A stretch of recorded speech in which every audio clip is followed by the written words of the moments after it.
What's going on, guys? Lexoid here, and today I'll be talking about the Netflix series original The Witcher. Well, it's not really that original, I guess, because it's based off the books and the video games, but I believe it's more based off the books, from what I heard. Just want to get this out there.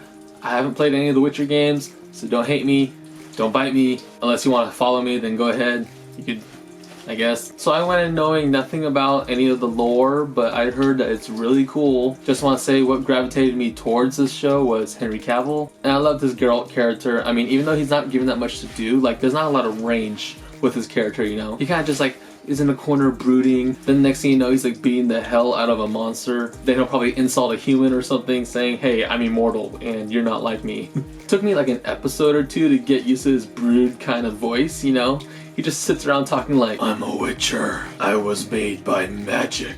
I mean, it's 8 episodes of that, but it works out because there's multiple main characters in this show. The actress that plays Yennefer, I'm not really sure what her name is, but she excels. She's given a lot of screen time. This show is kind of half hers, honestly. And I feel like her arc is pretty well executed. As a matter of fact, the storytelling and the pacing as a whole in this 8-episode series was actually pretty well executed as well. Now, I will say the show does deserve its R rating because of, you know, there's some mild language that's only for adult ears, but also mainly there's some scenes that are, you know, just a little testy for the eyes, if you know what I mean.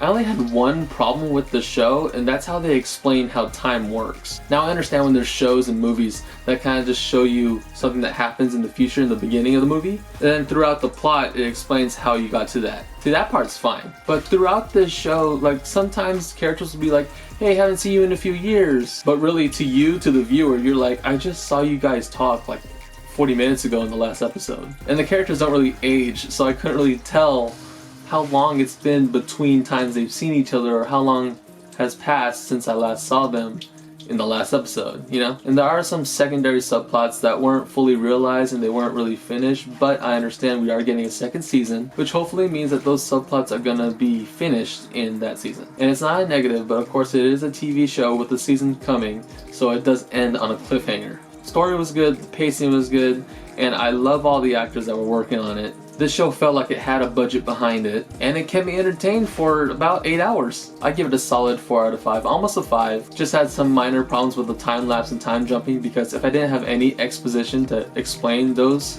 then I wouldn't have known that time ever even passed. And some of the CGI monsters were a little, you know, shiny, but I can't wait for the second season. You guys gotta watch it if you haven't watched it. It's actually really damn good. That's going to be it for me, guys, and don't forget to like and subscribe if you want to see more content just like this one. And as always, y'all take care, and I'll see you all a little bit later.